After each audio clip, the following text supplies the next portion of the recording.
Hello, beautiful, and welcome to Mom's Talk Sex with me, Maury Elvington, your host.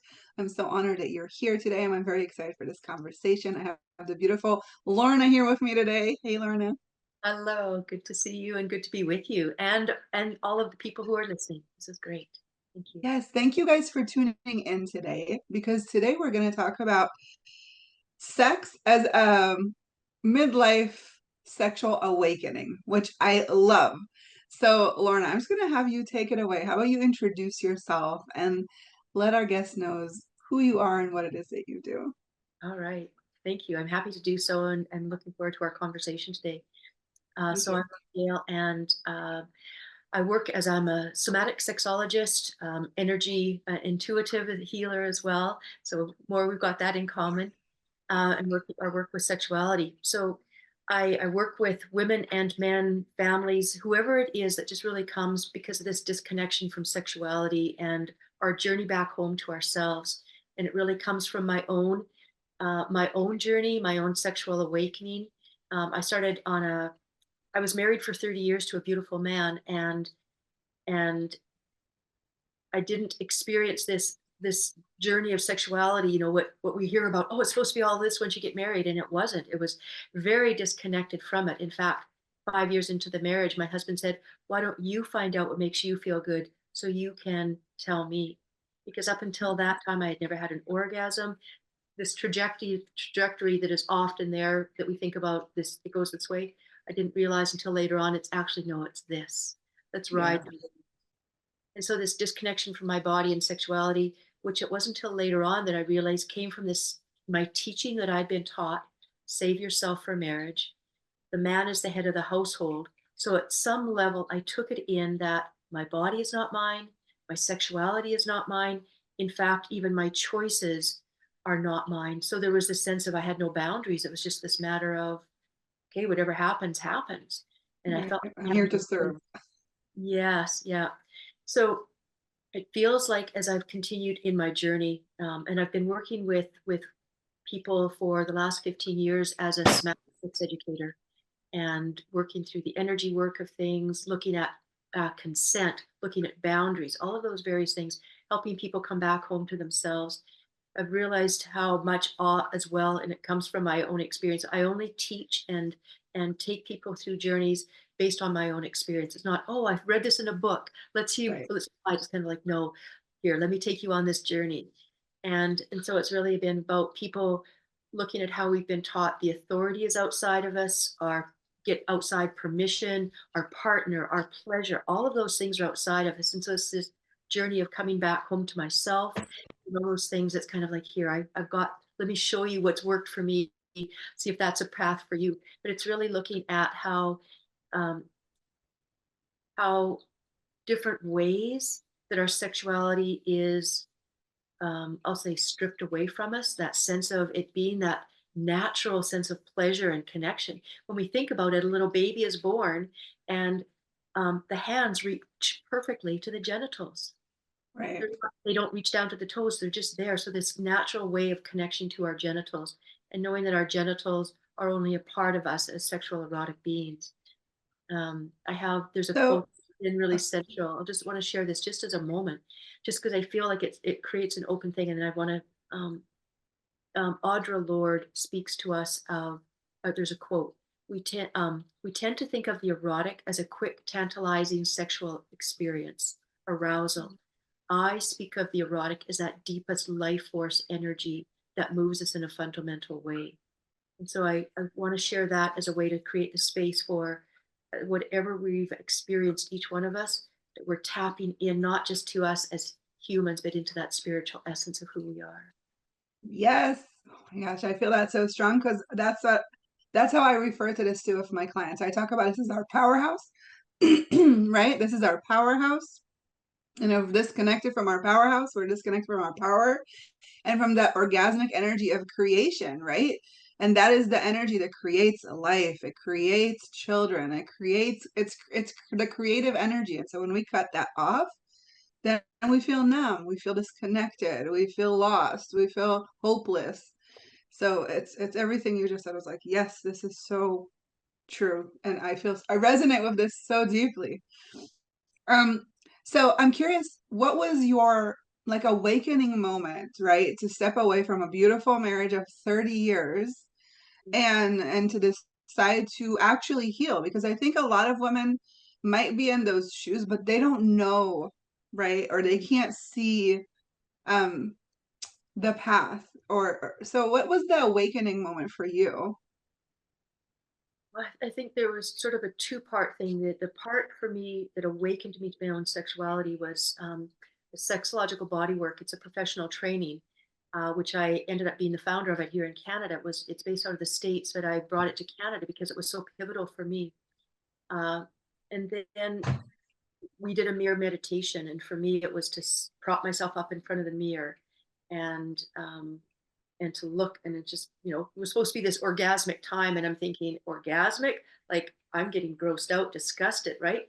And that's where I talk about there was these levels of seeing the gross, oh, this is gross, it's disgusting, and the shame and the self-loathing that came up, and even to the point where it took me down to existential shame, the shame that I even existed.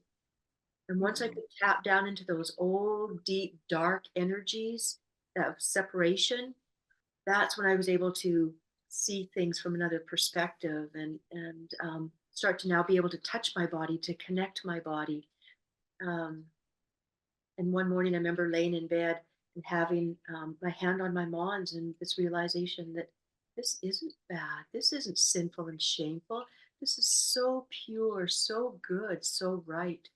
And that was my instantaneous 180 thing, where going from feeling very disconnected to, oh my goodness, and bringing my teaching, my experience in the school system and in energy work into the erotic realm of things and sexual erotic. And so that's when I took the professional training and then went on to be the instructor of it here in Canada for a few years, and creating these spaces for people to truly come back into and connect to their bodies beyond the wounds and the traumas and the sexual assaults and the rapes and all of those things that have happened to us, is to come back and to be able to find those places where it didn't feel safe to feel, where we could now tap into those places that did feel safe to feel, and to create from that embodied somatic experience of tapping into the wisdom of the body and the joy and the pleasure, using the healing power of pleasure, that we can really now come back into here. And a big part of the work that I do with my women now, and men as well, but primarily women, is finding that place of consent where consent was overridden as children.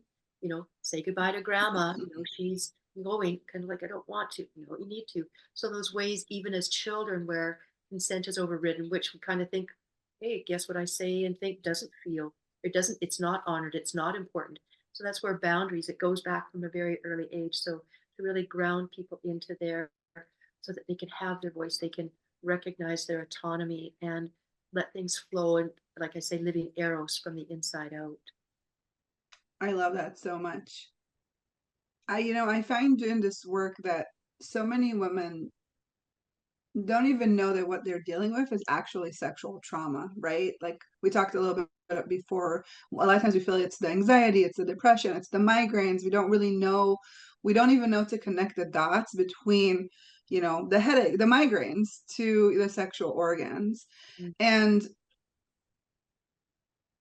I was really trying to tune into how do we bring more awareness, right, to women that are experiencing these symptoms, to look at something beyond what the symptom is, right? Like to look beyond, why you have anxiety, to look beyond why you have depression, right? What is the symptom a root cause to? And so I was curious, what is your intake on that? Mm. For me, it's as a somatic worker and an energy work. I think there's so much that um,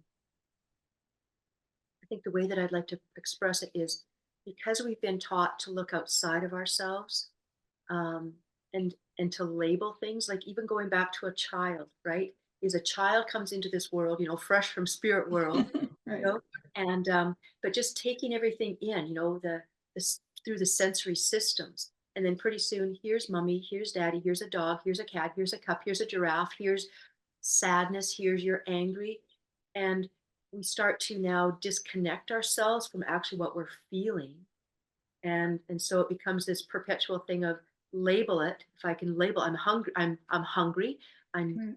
angry, I can hold on to that, but it becomes a mind thing and we don't necessarily feel what we're feeling. I remember one of Mm. my mentors when I was doing my energy work, when I started that 25 years ago, she said, a thought plus a feeling equals an emotion. We Right. hang on to the emotion thinking that what we're feeling is that emotion. It's not. So when we can take them apart, then we can start to really, I think what you're saying is, I'm feeling anxious. No. And we go in and feel what's actually happening. And when some of those things have been so intense that it doesn't hasn't felt safe to Mm. feel, right? So that we start to shut things off, we tamp things down, we get busy. I know that's has been one of my things. I'm feeling something here, so let's get busy, right? Because when we slow down, the more we feel. And if it's Right. not something we want to feel or we think we don't want to feel, I'm going to get busy, busy, busy. So, Right. so We're really good at it as moms too. very, very true. Yeah. And I think a key thing as well, more with the whole aspect of mums and sexuality and the various things, is that we've been taught to separate our sexuality from our motherhood. Right. There's not this aspect of, orgasmic birth or letting it be. And so there's this thing that sort of goes on with, I'm nursing, but those are my sexual organs. We're just kind of like, can we allow it to be a part of it? So many ways we've been compartmentalized or disconnected from. So to allow, as you mentioned, this aspect of it's our creative force, the powerhouse, that creative thing. Look what we've just created.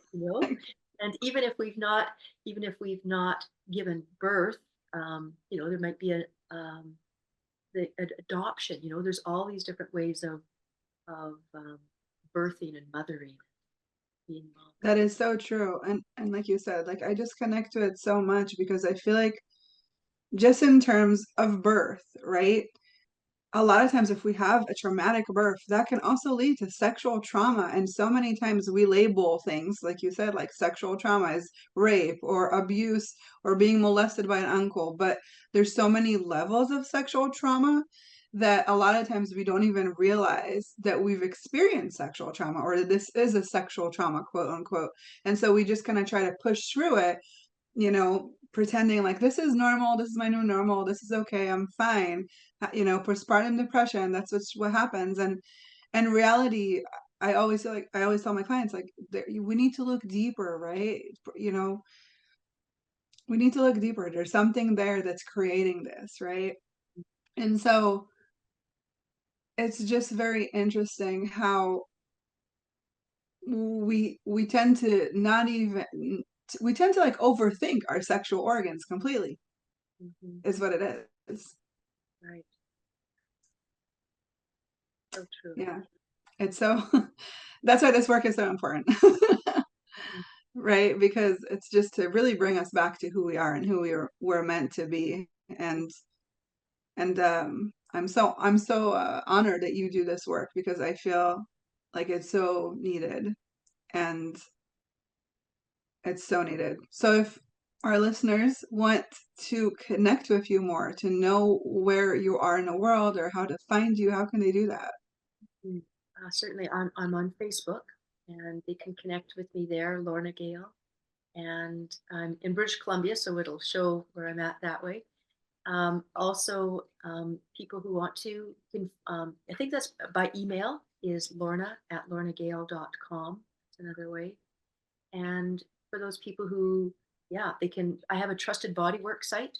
They can find out a little bit about me there. There's some testimonials there, some of the things that in some ways on that one, I have more just some of the things that I offer. But there might be some things that kind of, oh, there's an intrigue there that might catch somebody's attention that way. Um, yeah, those are some of the ways. And if somebody feels like they want to, reach out and touch base, I've got a Calendly call if somebody wants to reach out that way as well. I'm happy to meet with you and to talk. Well, thank you so much. Thank you so much for taking the time and being here and sharing. And thank you guys for tuning in and listening. I hope that you could really tune into the energy of this conversation because the energy here is very high vibration. It's very inviting. It's very open. And I feel just the healing coming from this conversation alone is so Amazing. So if you just tune in even energetically to this call today, I think you would receive a lot of transformation. So thank you guys so much for being here. Thank you, Lorna, for being here with me. And I hope you tune in again next week. Bye, guys.